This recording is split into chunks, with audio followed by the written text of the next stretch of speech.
Bonjour Sarah Turine et bienvenue dans notre chronique Voix de Fée. Alors vous avez l'honneur d'être la première femme politique à participer à notre émission. Bonjour Sarah Turine. Bonjour et merci pour l'invitation et ravie d'être la première femme politique. Bienvenue en tout cas.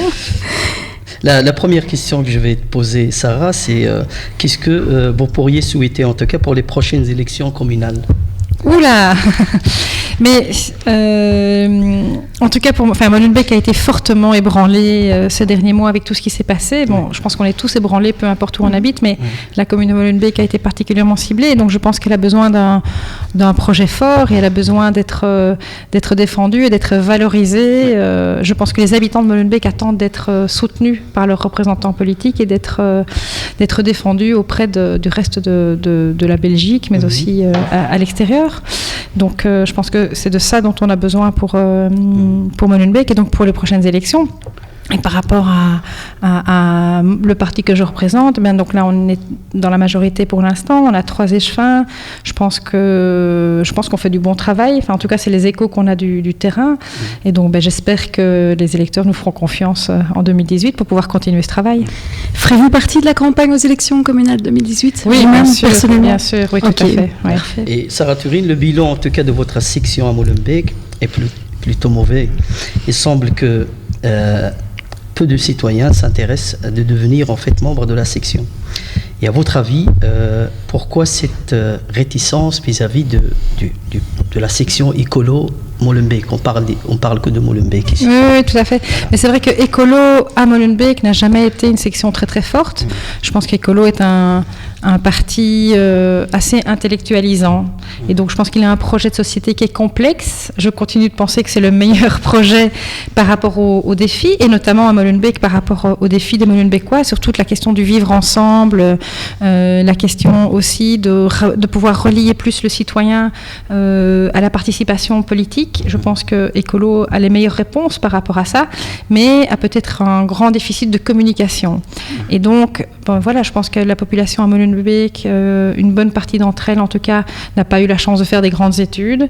Et donc, on le voit dans les statistiques d'Écolo. De manière générale, les électeurs d'Écolo sont plutôt les gens de la classe moyenne, les gens qui ont fait des hautes études. Et donc, public qu'on trouve un petit peu moins à Molenbeek qu'ailleurs. Et donc, je pense qu'on doit améliorer notre communication, avoir une information qui est plus à disposition de tout le monde, en fait. Oui, mais vous essayez de vous adapter, en tout cas, au niveau intellectuel des Molenbeekois pour justement transmettre ça. C'est-à-dire que je pense surtout que c'est une question de communication, en fait, de pouvoir simplifier notre message qui est parfois un peu trop complexe et que les gens attendent des réponses concrètes. Mais je pense que dans le travail que nous menons pour l'instant, on montre que nos idées complexes, elles aboutissent à des projets concrets sur le terrain. Et sans vouloir nous vanter, je pense qu'avec le travail qu'on a mené, on a permis de montrer ce que c'est l'écologie politique dans le concret. Et donc, j'espère que ça portera ses fruits. Donc, en l'occurrence, vous pensez faire un meilleur score pour 2018 au niveau de l'écolo? Ça, c'est indéniable. D'accord, indéniable. Parfait. Et vous rassurer, en tout cas, par rapport au bilan de votre majorité, MR, CDH, écolo à Molenbeek? Donc là, on vient de vivre une année un petit peu difficile, donc je trouve qu'on aurait dû normalement faire un bilan à mi-mandature. Ça tombait en plein pendant les événements et donc on ne l'a pas fait. Je pense que ce que cette majorité a apporté, elle a apporté un changement dans la gouvernance. Clairement, je pense que quand on a un bourgmestre qui reste bourgmestre pendant 20 ans, ça peut avoir des aspects positifs, mais il y a des effets négatifs qui sont que quelque part, on n'est plus nécessairement en phase avec les enjeux. Parce qu'on s'assied finalement avec le temps. Je pense que peu importe le parti, c'est pas bon de rester trop longtemps au pouvoir. Donc c'était important de réoxygéner un petit peu la politique, et je pense que la grande qualité de notre bourgmestre, c'est quelqu'un qui partage le pouvoir. Ce n'est pas quelqu'un qui reste attaché à son poste de majorat, qui ne veut pas partager. Donc on débat beaucoup et on est tous mis sur un pied d'égalité au sein du collège. Et ça, je pense que peu de bourgmestres sont capables de partager autant. Donc ça, pour moi, c'est une grande force de la bourgmestre actuelle. Maintenant, donc on vit des difficultés qui sont tout à fait spécifiques, que ce soit les questions liées au terrorisme, mais la commune est aussi en très très grande difficulté financière. Ça n'aide évidemment pas par rapport aux projets concrets que nous cherchons à mettre en place, parce que ces deux éléments-là les ont freinés. Mais cependant, moi je vois, nous, tout ce qu'on a déjà pu mettre en place en 3 ans, au niveau du Conseil de la jeunesse, du dialogue interculturel, au niveau de tous les potagers dans les quartiers, la question des panneaux photovoltaïques sur les bâtiments communaux qui permettent de diminuer les coûts d'énergie, les alternatives végétariennes dans les repas pour les écoles qui permettent à tous les enfants de participer au repas. Donc c'est tous des projets extrêmement concrets qu'on a pu mettre en place. Et par rapport au CDH, en fait, parce que vous avez parlé du maire, la bourgmestre représente le maire, par rapport au CDH, comment ça se passe au sein de la même majorité? Écoutez, donc moi je ne sais pas défendre leurs projets concrets, parce que voilà, là je vous ai cité quelques projets évidemment d'Ecolo Groen, mais donc quand je parlais de la façon dont on travaille, c'est vrai que de manière générale, on partage au sein du collège avec les trois partis, le CDH, Écolo et le MR. Il y a un vrai débat au sein du collège, et je vous le dis sur un pied d'égalité. Selon vous, qu'est-ce qui a changé positivement depuis le départ de Philippe Moureau en tant que bourgmestre? Alors, je pense que, donc, je parlais de la gouvernance, il y a aussi toute la relation avec le secteur associatif indépendant de la commune. Je pense qu'il y avait un déficit de collaboration et de confiance entre les pouvoirs communaux et tout le secteur associatif. Et là, peu importe les échevins, donc les échevins CDH, les échevins écolo et les échevins MR, tous, il y a cette façon de considérer l'ensemble des acteurs associatifs comme des acteurs à part entière avec lesquels on peut travailler. Et ça, je pense que c'est une vraie révolution dans la façon de travailler à Molenbeek. Il y a aussi une volonté de rendre les décisions plus transparentes, donc en termes toujours de gouvernance, oui. Catherine Moreau, qui est fille en tout cas de l'ancien bourgmestre, et d'après en tout cas la presse, et il est passé aussi chez nous ici sur le plateau, il déclare être déterminé à récupérer le majorat en tout cas en 2018. Quelle sera votre stratégie alors que vous déclarez être apte à devenir bourgmestre en 2018? Oui, je pense que Catherine Moreau, elle a le nom de son père, mais elle n'a pas beaucoup de légitimité à Molenbeek pour l'instant. Elle doit la construire encore. Donc c'est une femme que je respecte, c'est une femme intelligente, c'est une femme qui a des convictions, mais elle n'a pas encore fait ses preuves à Molenbeek. En tout cas, je pense qu'à contraire de ça, j'ai fait mes preuves à Molenbeek et je pense que j'ai une légitimité qui me vient de mes contacts de terrain. Il y a énormément d'habitants qui viennent me voir en me disant « Madame Turine, on espère que vous allez vous présenter comme bourgmestre ». Et donc, au-delà du fait de devenir bourgmestre ou pas, parce que finalement, c'est le travail d'une équipe, hein, il n'y a pas que le capitaine qui compte, il faut avoir des bons coéquipiers. Mais ce qui m'intéresse dans ce retour, c'est de dire, je sais que j'ai la confiance d'une partie des citoyens, et ça, c'est important. C'est très bien. Vous avez fait l'objet de menaces récentes dans l'exercice de vos fonctions d'échevine. Pensez-vous que votre action en faveur du vivre ensemble dérange une partie de la population, notamment certains groupuscules radicaux? Il semblerait effectivement que ce que je mets en place et que les messages que je véhicule dérangent certains, mais j'ai envie de dire que ça me satisfait. Ça veut dire que je suis dans le bon, parce que si je dérange ceux qui n'aiment pas le vivre ensemble, alors que je cherche à promouvoir le vivre ensemble, c'est que je suis dans le bon. Et aujourd'hui, vous sentez-vous en sécurité à Molenbeek? Oui, donc je ne suis pas quelqu'un qui me laisse facilement inquiéter. Donc j'ai reçu ce courrier qui était très menaçant. Maintenant, j'ai reçu un courrier très menaçant et pour le reste, j'ai beaucoup de messages de soutien. Donc ce message, cette lettre de menace, elle venait de France, mais j'ai reçu à côté de ça aussi des courriers de citoyens français qui m'ont écrit pour me soutenir dans mon travail. Voilà, donc je pense que j'y reçois beaucoup plus de messages positifs que de messages menaçants. Quelle est selon vous la légitimité, en tout cas des contrôles qui sont intensifiés au lendemain du 22 mars après les attentats dans les associations musulmanes et quelques mosquées à Molenbeek? Ça m'inquiète très très fort. Et donc, quand le plan Canal a été présenté par le ministre de l'Intérieur, j'avais moi tout de suite pointé les risques de dérive, à savoir qu'il était mis qu'au-delà des activités terroristes et criminelles, il était important d'aller contrôler tout le secteur informel et le secteur associatif, mais sans que ce soit réellement précisé. Donc moi, j'avais interrogé à l'époque notamment le chef de Decor et la bourgmestre, en disant que j'espérais que pour moi c'était un risque parce que ça voulait dire qu'on allait vers une punition collective en fait. Et donc qu'on décide de contrôler le secteur informel ou le secteur associatif, ok, mais qu'on le fasse sur l'ensemble de la Belgique. Il n'y a aucune raison de pointer plus ce secteur-là de Belgique, et donc Molenbeek. Et donc on m'avait dit non, pas de problème, ce seront uniquement le secteur informel et le secteur associatif pour lequel on a des soupçons. Et puis effectivement, on se rend compte aujourd'hui que énormément d'associations qui n'ont strictement rien à voir avec des actions terroristes, mais même avec de la petite criminalité, des associations qui travaillent le plus honnêtement possible, se font contrôler. Alors, heureusement, ces contrôles ne vont pas plus loin, c'est-à-dire que c'est une demande administrative dans la plupart des cas. Mais moi, je suis assez mécontente de cette dérive-là. Et je pense qu'il y a une pression du fédéral sur la police de Molenbeek pour faire du chiffre. Le calme médiatique est-il revenu maintenant à Molenbeek ? Oui, alors fort heureusement, le calme médiatique est revenu. Et c'est très bien parce que je pense que Molenbeek doit se reconstruire et doit pouvoir retrouver sa propre confiance en elle-même, donc que ce soit les habitants, que ce soit les travailleurs aussi, je pense qu'ils ont été fortement ébranlés avec tout ce qui s'est passé, à se dire mais est-ce qu'on a notre part de responsabilité, qu'est-ce qu'on doit mettre en place, et donc on doit pouvoir retrouver le cheminement normal des activités, mais on a encore régulièrement des journalistes qui viennent. Moi ce matin j'avais encore un journaliste du Washington Times dans mon bureau, donc il y en a encore, mais on est dans un rythme plus calme. Qu'est-ce que vous pourriez me dire en fait sur les Molenbeekois qui quittent la commune par peur? Je connais des parents qui ont choisi de changer en tout cas les écoles aussi pour leurs enfants, par inquiétude en tout cas, ils se sentent plus en sécurité au niveau de Molenbeek. Vous ne trouvez pas que la réaction et la confiance en tout cas est rompue entre le politique et le citoyen molenbeekois? Mais de manière générale, je pense que les citoyens aujourd'hui n'ont plus tellement confiance ni dans le politique, ni dans les institutions de manière générale. Et donc, moi, je comprends que les citoyens soient en colère et je comprends que les citoyens se disent « moi, je dois préserver mes enfants ». Maintenant, j'ai envie de leur dire qu'à Molenbeek ou ailleurs, leurs enfants sont en sécurité et qu'on fait tout pour qu'ils soient en sécurité.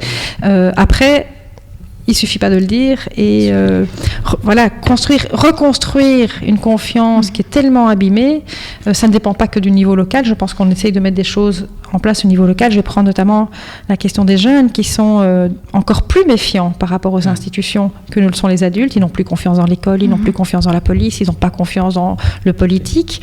Donc on a mis en place différentes choses pour essayer de reconstruire cette confiance, notamment à Conseil des jeunes. Mais si au niveau local on met des choses en place, mais que les discours de certains au niveau régional ou au niveau fédéral, ou certains journalistes viennent avec des reportages qui ne correspondent pas à la réalité, on a beau mettre en place des petites choses au niveau local, ça ne va évidemment pas améliorer la situation. Et donc le problème, c'est que c'est l'enjeu de la confiance des habitants dans leurs représentants, dans les institutions, c'est quelque chose que tout le monde doit avoir à cœur, au niveau local, mais aux autres niveaux de pouvoir, et pas que les politiques. Je pense que les médias ont un rôle très important à jouer. Oui, tout à fait. Vous êtes actuellement échevine à Molenbeek. Est-ce que c'est un boulot à plein temps, être échevine ? Alors c'est plus qu'un plein temps. Donc quand je vois par rapport aux autres fonctions que j'ai occupées, je pense que c'est le boulot dans lequel je me suis le plus donnée.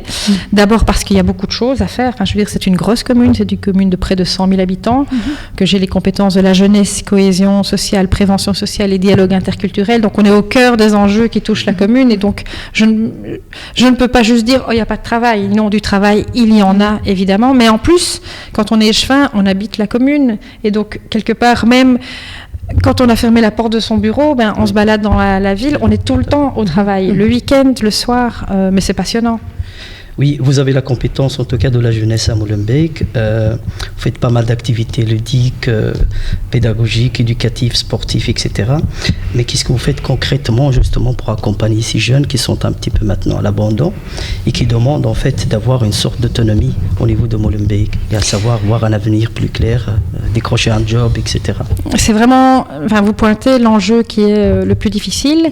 Donc on est en train, donc il faut savoir aussi que la commune a une grosse institution paracommunale qui s'appelle la LES, qui s'occupe des maisons de quartier, les travailleurs de rue, et qui, depuis 20 ans qu'elle existe, n'avait jamais réadapté ses méthodes d'approche. Et ça ne se fait pas en claquant des doigts. Donc depuis 2 ans et demi, on a introduit tout un plan de formation, tout un plan de réforme en fait des méthodes utilisées dans les maisons de quartier pour aller vers un travail plus communautaire qui permet effectivement de travailler sur la question de l'autonomisation. C'est de se dire que ce soit les jeunes mais aussi parfois les parents, ils ont énormément de compétences en eux.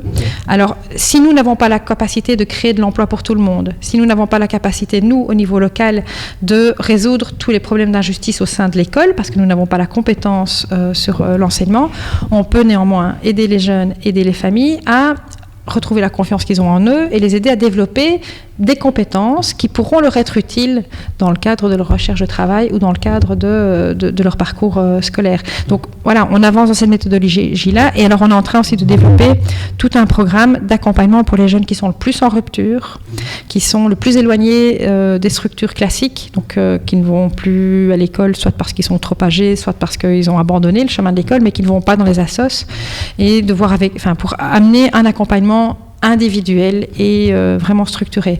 Mais ça, c'est un projet qui est encore sur le papier. On attend de trouver le financement pour le mettre en place. Vous êtes islamologue de formation, mais qu'est-ce qui vous a séduit dans cette filière d'études ? Alors là, ça c'est une vraie colle que vous me posez. En fait, je pense que j'ai toujours été attirée par le monde arabo-musulman depuis que je suis toute petite. Parfois, je me demande si c'est pas parce que je m'appelle Sarah et que beaucoup de gens se trompaient dans mon nom et ils mettaient le H au mauvais endroit. Et donc, ça fait Sahara, ce qui rappelle le Sahara. Et donc, je me voyais partir dans le monde du Sahara. Donc voilà, c'est vrai que j'ai toujours été attirée. Donc, j'ai d'abord fait des études d'histoire de l'art et j'ai fait mon mémoire de fin d'études sur l'architecture islamique. Et j'étais déjà dans la question du vivre ensemble et de la rencontre parce que j'ai fait mon mémoire sur l'architecture islamique au Mali, qui est un pays à la croisée de plusieurs cultures. Et donc, suite à ça, j'ai décidé de faire effectivement l'islamologie, ce qui m'a amenée également en Palestine, où j'ai travaillé pendant 2 ans. Êtes-vous convertie à l'islam ? Il vous est loisible de ne pas répondre à cette question, bien entendu. Mais je préfère ne pas répondre à cette question parce que je trouve que, surtout en tant qu'élu, on doit représenter tout le monde. Et donc, peu importe finalement quelle est la réponse, ça pourrait peut-être satisfaire certains, mais déplaire à d'autres. Et donc, j'estime que je n'ai pas à répondre à la question. Merci. Donc, toujours, vous êtes donc islamologue de formation. Pourriez-vous expliquer, en tout cas à nos téléspectateurs et à nos auditeurs, quelle est la différence entre un chiite et un sunnite ? Oh là là. Mais donc, c'est une différence presque plus politique que théologique. Et donc, c'est sur base d'un conflit dans la succession après la mort du prophète. Et donc, dès la désignation du premier successeur du prophète, il y a déjà eu la détention. Et donc, voilà, après les quatre califes qui ont succédé au prophète, il y a eu un chiisme qui s'est créé entre ceux qui soutenaient les traditions menées par les 4 califes et puis ceux qui soutenaient Ali, donc le gendre du prophète, comme étant le successeur naturel du prophète. Mais en fait, c'est devenu plus un enjeu politique et c'est ça qui est dommage, c'est qu'on instrumentalise Et comment ça se passe la cohabitation entre sunnites et chiites au niveau de Molenbeek ? Alors en fait, j'ai pour l'instant très peu de contact avec les chiites, malheureusement, et ça, donc parce qu'on a lancé un groupe de dialogue interculturel dans lequel on a des représentants des associations, mais aussi des confessions principales. Donc on a des représentants de l'Église catholique, des représentants du Conseil consultatif des mosquées, et on a même des représentants de différentes associations juives. Et alors, mais par contre, je sais qu'il y a certains groupes chiites qui aimeraient bien être en contact pour pouvoir participer à ce dialogue, et donc je dois absolument, je sais que c'est la prochaine étape là à la rentrée, prendre contact avec eux. Okay. Quelle est votre conception de la laïcité en Belgique ? Alors, moi, je suis pour une laïcité inclusive. Et donc, ça veut dire qu'on en revienne au fondement même du combat pour la laïcité, qui était un combat qui devait permettre, en fait, à ce que chacun, dans un État de droit, dans un État démocratique, puisse pratiquer sa religion. Et donc, finalement, peu importe quelle religion. Et que donc, qu'on se rappelle, la laïcité n'est pas un combat contre les religions, même pas un combat contre la présence des religions dans l'espace public. donc voilà, vraiment une définition de la laïcité inclusive, à savoir que l'État doit permettre la pratique du culte, et pas seulement dans la sphère privée. Là, pour moi, c'est très important de dire que on ne peut pas dire que la religion ne fait partie que de la sphère privée, libre à chacun de dire ou pas quelle est sa religion, mais c'est se leurrer de croire qu'il n'y a pas d'influence entre la religion et la société. Je veux dire, les religions ont façonné l'histoire, et donc on ne peut pas juste se dire non, c'est qu'une affaire privée. Ce qui se passe dans le lit d'un couple, c'est une affaire tout à fait privée, et ça marque peut-être l'histoire de la famille, mais pas l'histoire de la société. Par contre, les religions ont façonné à toutes époques les sociétés, et donc on ne peut pas ne pas en tenir compte. Sarah Turin, quel est le nombre des mosquées à Molenbeek? Alors il y a 24 mosquées, et 17 d'entre elles font partie du conseil consultatif des mosquées. Et combien de mosquées reconnues? Alors je pense qu'il y en a 4 qui sont pour l'instant totalement, qui ont fini leur parcours de reconnaissance au niveau de la région, et toute une série d'autres qui sont en cours d'être, qui ont lancé les démarches pour être reconnues. Donc la reconnaissance est au niveau régional. Et qu'est-ce que vous faites en fait pour permettre à d'autres mosquées d'être reconnues? Mais donc c'est principalement le conseil consultatif qui coordonne un petit peu les contacts, soit avec le service urbanisme de la commune de Molenbeek, soit avec les instances régionales, pour accompagner les mosquées. Le rôle de la commune, c'est uniquement d'accompagner par rapport à l'obtention du permis d'urbanisme, parce que c'est la condition sine qua non, c'est l'étape numéro 1. Avoir son permis d'urbanisme, et alors après il y a toute une série d'autres exigences de la région que là je ne maîtrise pas, mais donc voilà, donc la commune, c'est principalement par rapport à la question de l'obtention. L'intérêt de la commune en tout cas que ces mosquées soient reconnues. Évidemment. Quelle est la relation entre le parti écolo et le mouvement ouvrier chrétien aujourd'hui?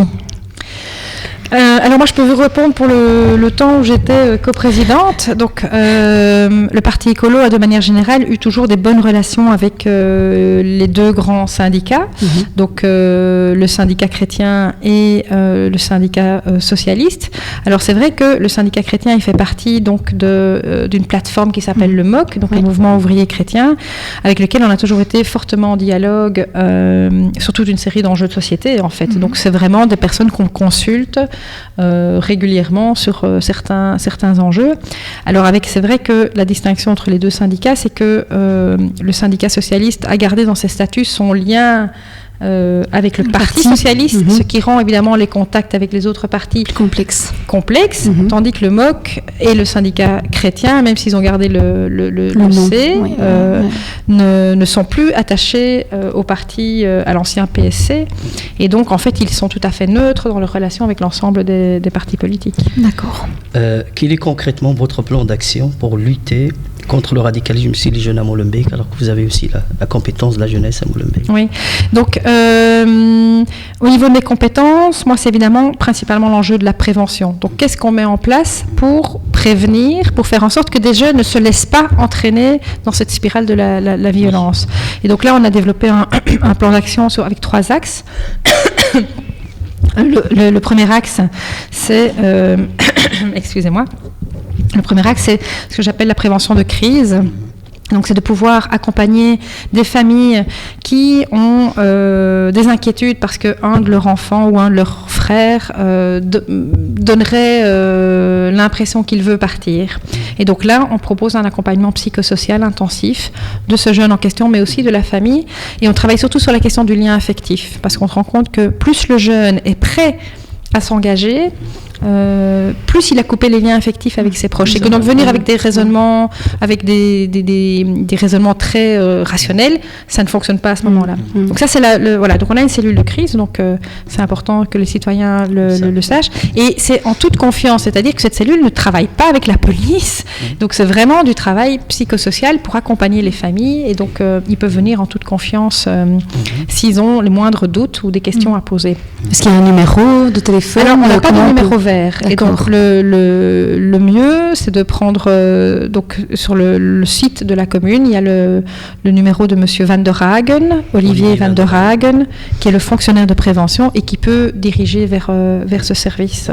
Ou bien via la LES, ou bien via les maisons de quartier, les gens connaissent. Le deuxième axe, c'est mettre tout en place une série d'actions pour sensibiliser et décrédibiliser le discours qui est utilisé par les recruteurs. Et donc, ça permet essayer de mieux comprendre ce qui se passe en Syrie.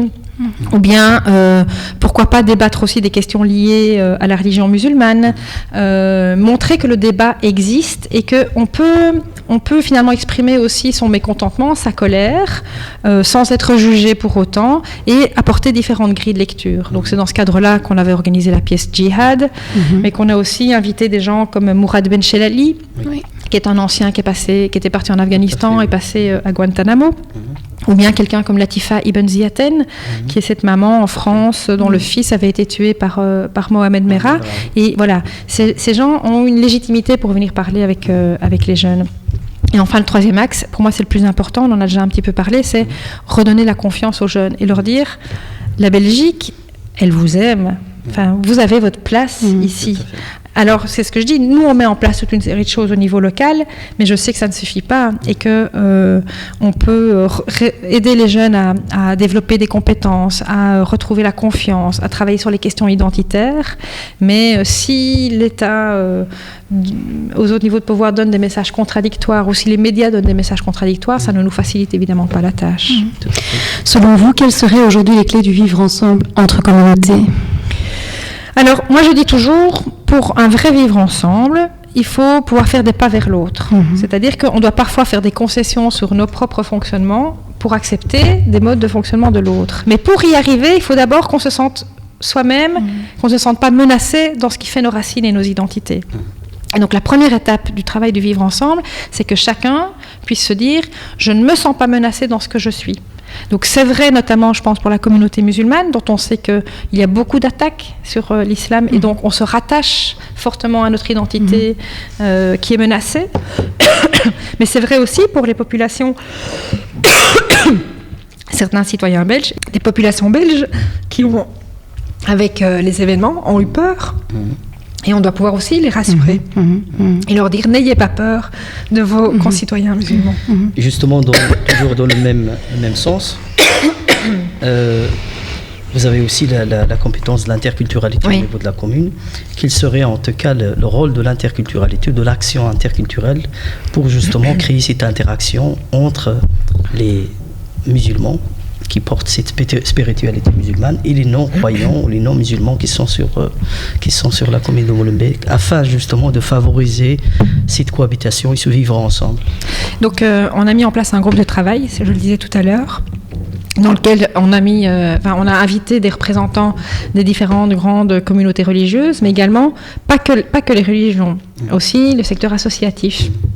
Parce qu'il nous paraît important, la religion n'est qu'une part de l'identité, et que donc même si c'est intéressant de partir de l'identité religieuse pour travailler l'interculturel, nous n'avons pas pour mission au niveau politique de faire de l'interreligieux. Donc les différences entre le culte musulman et le culte juif ou le culte catholique, nous, ce n'est pas notre mission. Mais par contre, partir des événements religieux pour aller à la rencontre de l'autre et finalement faire tomber des préjugés, parce que la première chose c'est ça, c'est faire tomber des préjugés, c'est super important. Donc par exemple on avait décidé avec ce groupe de travail qu'il fallait qu'il y ait des groupes de parole pour travailler avec des personnes qui étaient déjà un petit peu plus loin, qui étaient prêtes à aller plus loin dans le dialogue, mais qu'à côté de ça, il nous fallait des grands événements qui permettent de toucher des gens qui n'ont pas l'habitude du dialogue interculturel. Et donc, c'est dans ce cadre-là qu'on avait organisé différents grands événements. Donc, on a organisé une grande rupture du jeûne interculturel, et puis un repas de Noël interculturel, et puis on a fait une Pâques juive interculturelle, et là, on a recommencé le programme, puisqu'on a refait une rupture du jeûne interculturel qui s'est faite dans l'église, mais on compte organiser un bal populaire laïque où il y aura toute une exposition sur l'histoire de la laïcité, justement pour réexpliquer quels en sont les fondements. On compte organiser un week-end sur les cultures judéo-arabes, parce qu'en fait on avait organisé l'année dernière un petit moment qui s'appelait un Shabbadan. Donc c'était une rupture du jeûne liée à la rentrée dans le Shabbat. Et ce soir-là, il y a un monsieur qui a raconté des blagues juives, et certaines personnes de la communauté musulmane me disaient « mais ça me rappelle les blagues que mon grand-père me racontait ». Et donc on se dit, voilà, c'est de montrer qu'en fait, quand on ne se connaît pas, on a l'impression qu'en fait on est très différent. Et surtout entre les cultures juives et les cultures arabes, il y a beaucoup de liens. Et donc là, on va organiser en mars prochain tout un week-end où on essaye, on aura des conteurs, des humoristes, des films, etc., pour montrer le lien entre les communautés. Et vous faites des évaluations par rapport en fait, à ces actions interculturelles que vous mettez en place pour un petit peu voir quels sont les intrants, extrants, etc. Oui, bien sûr. Alors, ce qu'il y a, c'est que pour l'instant, on fonctionne avec des bouts de ficelle. La commune étant sous plan d'assainissement, on a très, très, très peu de moyens. Et donc, on travaille beaucoup avec la bonne volonté des associations qui sont là. Et donc, ce qu'on espère, en fait, surtout, c'est que nous, au niveau du groupe de travail, on organise des grands moments et que ça donne finalement, ça donne l'envie à d'autres d'organiser leurs rencontres. Et on voit que effectivement, suite à certaines choses qu'on a organisées, des groupes qui ont participé se sont dit tiens, ça me donne envie d'aller rencontrer telle association, etc. Donc il y a des indications de réussite en tout cas de ce que vous. Voilà, même si j'aimerais bien qu'on fasse 10 fois plus, mais voilà, donc on doit rester. Je pense qu'on doit rester humble. Ça reste un processus qui est lent. Quelles seraient ainsi, toujours selon vous, les priorités à appliquer dans le cadre de l'immigration ? Alors ça, c'est encore un autre enjeu. Ce qui est sûr, c'est que je pense que ce que la région a enfin décidé de mettre en place, à savoir les bureaux d'accueil des primo-arrivants, c'est vraiment important parce que je pense que la plupart des migrants qui arrivent dans notre pays ne demandent qu'une chose, c'est d'avoir les outils pour vivre bien. Et donc, que ce soit les cours de langue, mais que ce soit aussi des cours à la citoyenneté, ou plus que ça, leur donner les outils pour décoder le fonctionnement de la Belgique, c'est extrêmement, extrêmement important. Après, les moyens qui sont mis sont tout à fait limités. Donc, pour l'instant, il y a largement trop peu de moyens pour... Et la gestion de la question des sans-papiers qui est... Alors ça, moi je me souviens des grandes vagues de régularisation qu'il y a eu lieu il y a presque 10 ans maintenant. Je pense que... je ne sais pas si vous connaissez François Gemène, qui est un grand spécialiste des migrations, et je pense qu'il a raison quand il dit qu'on devrait pouvoir ouvrir beaucoup plus les frontières, en fait. Des personnes... Plus c'est difficile de venir dans un pays, plus les personnes qui arrivent là, même si elles n'ont pas de papier, ne vont pas faire demi-tour. Parce que elles auront tout perdu pour venir, même presque leur dignité, et donc il leur est très difficile de faire marche arrière. Par contre, si les frontières sont très ouvertes et qu'on permet que des personnes viennent tenter leur chance quelque part, eh bien, ils circuleront beaucoup plus facilement. Et donc, en fait, ce qui est très difficile, c'est qu'on met des gens dans des situations d'indignité. Et quand on doit, pendant presque 10 ans, attendre pour essayer d'être régularisé, mais qu'est-ce qu'on en a bavé humainement ? Et alors, avec en plus... de ça, le fait que, économiquement parlant, tous les économistes le disent, on a intérêt, on a intérêt à régulariser ces personnes, parce qu'elles travaillent de toute façon, elles se débrouillent. Quelles sont les faiblesses de votre commune et à plus large spectre de la région bruxelloise ? C'était justement sur le sujet de l'immigration. Mais le problème aussi à Bruxelles, c'est qu'on est dans une région bilingue et donc tout est institutionnalisé en tenant compte, tout est communautarisé quand même. Et donc quand je vois que finalement à Bruxelles, on a mis en place des bureaux d'accueil des primo-arrivants du côté francophone parce que du côté néerlandophone, ça dépend de la communauté flamande qui vient sur Bruxelles. C'est un petit peu dommage, il faudrait avoir une politique d'accueil régionale et qu'on puisse y mettre plus de moyens. Alors après, ce qui est compliqué, c'est que ce sont toujours toutes les mêmes communes qui accueillent les migrants. Et donc, on en arrive à la création de ghettos. Et moi, j'ai pas peur du mot. Il y a toutes les communes de Molenbeek sont des ghettos socio-économiques ou des ghettos culturels. Uccle est un ghetto, Molenbeek est un ghetto, Watermal est un ghetto. Et donc, je trouve que là aussi, on devrait avoir le courage, mais au niveau fédéral, à vraiment aller beaucoup plus sur un plan de répartition. Je pense que même si c'est un tout petit peu plus difficile pour une famille de migrants, si elle arrive dans un lieu où il n'y a personne de sa communauté avec qui elle peut parler ou échanger, ça sera un peu difficile au début, mais par contre, en termes de parcours d'intégration, de richesse, ça sera une richesse beaucoup plus forte. Quel regard portez-vous sur l'avenir de la région bruxelloise ? Alors je pense qu'elle continue d'être un peu coincée, territorialement elle est coincée dans les limites de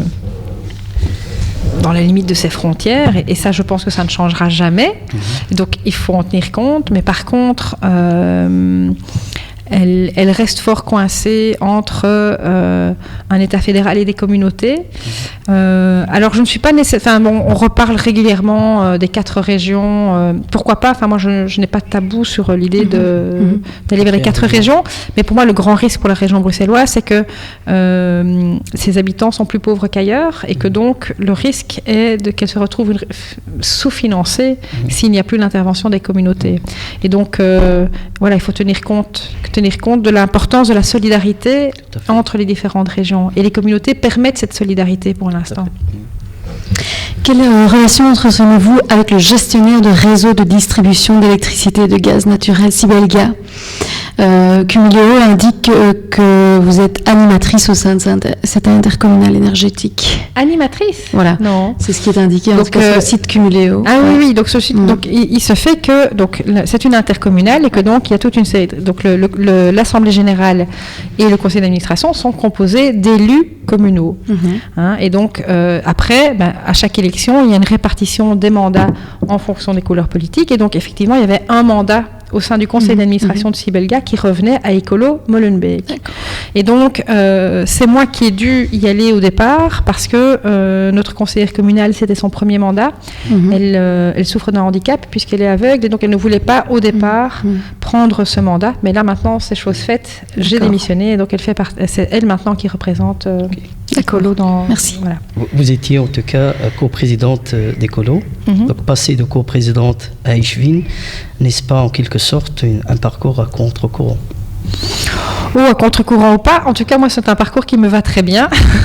Je pense que je suis beaucoup plus faite pour un poste exécutif au niveau local qu'un poste de commande là tout en haut d'un parti où c'est beaucoup plus abstrait et donc où c'est pas du tout les mêmes qualités qui doivent être prises en compte. Et je pense que je ne suis pas assez guerrière pour être coprésidente. Regrettez-vous la collaboration que vous avez eue, en tout cas entretenue avec Jean-Jacques Javot? Jean-Michel Javot, oui. Ah, mais c'était très très chouette. Enfin, pendant presque 3 ans, j'ai collaboré avec lui là à la coprésidence et pour moi c'était un bel apprentissage, l'apprentissage d'une personne que j'ai vraiment appris à découvrir et qui est vraiment quelqu'un de très généreux en fait dans ce qu'il donne à l'autre.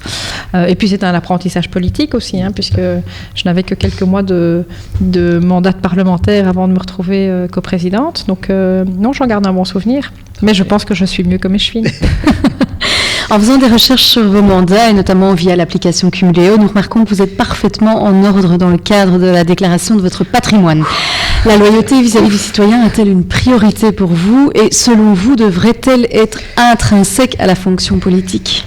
Mais évidemment, donc, et au-delà de la déclaration de patrimoine, je trouve que la méfiance est telle entre politique et citoyens aujourd'hui qu'on doit aller beaucoup plus loin encore dans non seulement la transparence sur ce qu'on gagne, etc., mais aussi, je trouve, sur justement le cumul des mandats.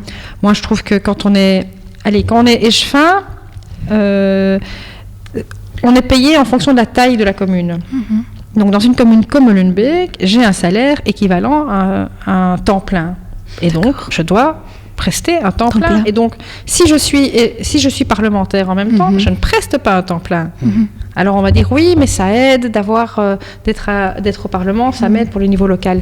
Bon, moi je veux dire, je ne suis pas parlementaire, il suffit que je téléphone à mes collègues parlementaires pour avoir des informations.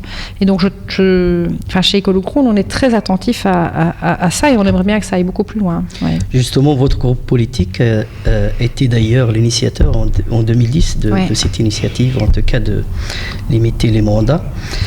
Selon vous, la situation des cumuls de mandats politiques en Belgique s'est-elle améliorée depuis Mais non, depuis qu'on a été mis dans l'opposition au niveau régional, on voit qu'ils sont en train de détricoter ce qu'on avait mis en place. Déjà, on n'avait pas réussi à aller aussi loin qu'on voulait.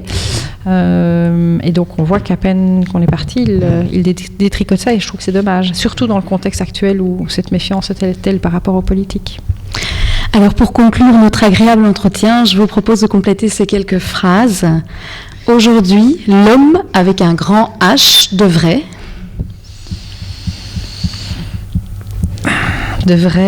aimer plus. D'accord. Pour vous, Dieu est